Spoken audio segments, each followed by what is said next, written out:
Nous passons à la question suivante, question orale de Monsieur le député Nicolas Mattenberg concernant les bases légales du calcul de la taxe sur les jeux de loterie s'agissant de Tactilo. Monsieur le député, vous avez la parole. Merci, Monsieur le Président.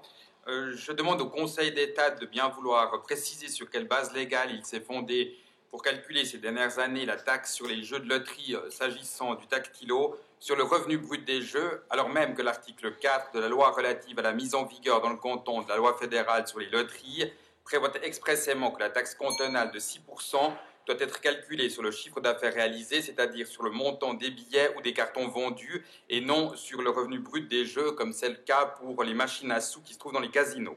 En se fondant sur les chiffres d'affaires réalisés en 2008 par la loterie romande, force est de constater que la manière dont est taxé le jeu Tactilo entraîne une perte de rentrée fiscale de l'ordre de 20 millions par année pour notre canton. Merci. La parole est à Monsieur le conseiller d'État Jean-Claude Mermot pour la réponse. Merci, Monsieur le Président, Mesdames et Messieurs les députés. Même si vous avez pu lire passablement de renseignements dans un grand quotidien de la place vaudoise, il n'en reste pas moins que le prélèvement de la taxe sur les jeux des grandes loteries est effectivement effectué sur le chiffre d'affaires, sauf pour le Tactilo. En effet, vu la spécificité de ce type de jeu, taux de distribution de 90% aux joueurs, prélèvement de l'impôt anticipé de 35% à partir d'un gain de 50 francs, les cantons de Genève, Neuchâtel et Vaud ont décidé de percevoir cette taxe un peu différemment, c'est le moins qu'on puisse dire, c'est-à-dire sur le RBJ, le revenu brut des jeux. Si les cantons n'avaient pas adopté cette méthode de calcul, les loteries électroniques n'auraient pas été exploitées. Face à l'arrivée d'Internet et des casinos, l'absence des loteries électroniques aurait entraîné une baisse importante du chiffre d'affaires, voire la disparition de la loterie romande. Dans l'exposé des motifs et projet de décret d'adhésion du canton de Vaud à la Convention intercantonale sur la surveillance, l'autorisation et la répartition des bénéfices des loteries et des paris exploités sur le plan intercantonal ou sur l'ensemble de la Suisse, le Conseil d'État a signalé que cette adhésion entraînerait la suppression de la taxe sur les loteries. Si le montant de la taxe diminue, le montant à disposition des organes de répartition des bénéfices des grandes loteries en sera bien évidemment augmenté.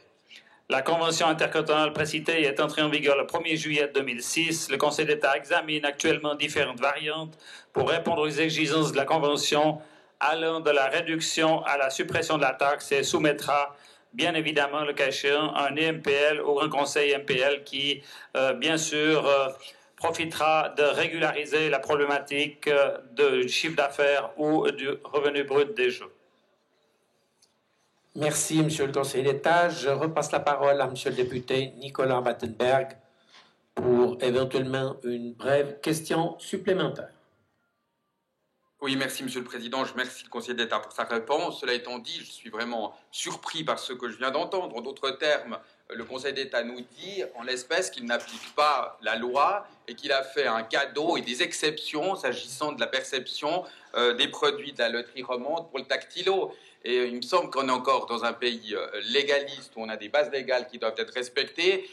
S'agissant de mes impôts, je pense que je ne vais pas pouvoir aller négocier des taux différents avec le Conseil d'État. Et c'est vrai que j'ai de la peine aujourd'hui à comprendre cette réponse. Donc j'aimerais savoir si le Conseil d'État va étudier en se fondant sur les bases légales en vigueur actuellement et demander que la loterie romande paye les 5 années d'impôts qu'elle doit sur la base légale. Et puis, peu importe que le Tactilo puisse vivre ou pas, disons, dans ce cas-là, on propose à notre grand conseil de modifier la base légale, mais on ne faisait pas cela au sein des règlements entre différents conseillers d'État. La parole est à Monsieur le conseiller d'État pour la réponse à cette deuxième question.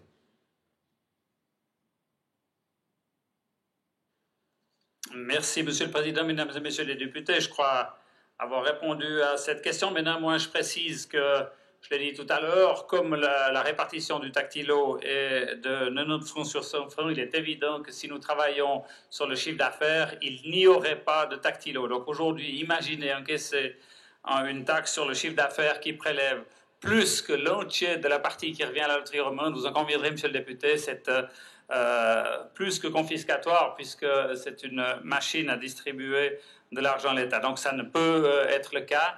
Il est évident aussi, et je l'ai dit, que ce qu'il lui fallut faire à l'époque, c'était modifier la base légale. C'est ce que nous sommes en train de faire, et bien entendu, c'est ce que nous allons faire au plus vite. Une autorisation néanmoins avait été donnée à la loterie romande, autorisation d'une durée relativement limitée, et ce qu'on peut regretter aujourd'hui, c'est que la durée limitée ait finalement duré jusqu'en 2010. Merci. La parole n'est plus demandée. Cette question est ainsi traitée.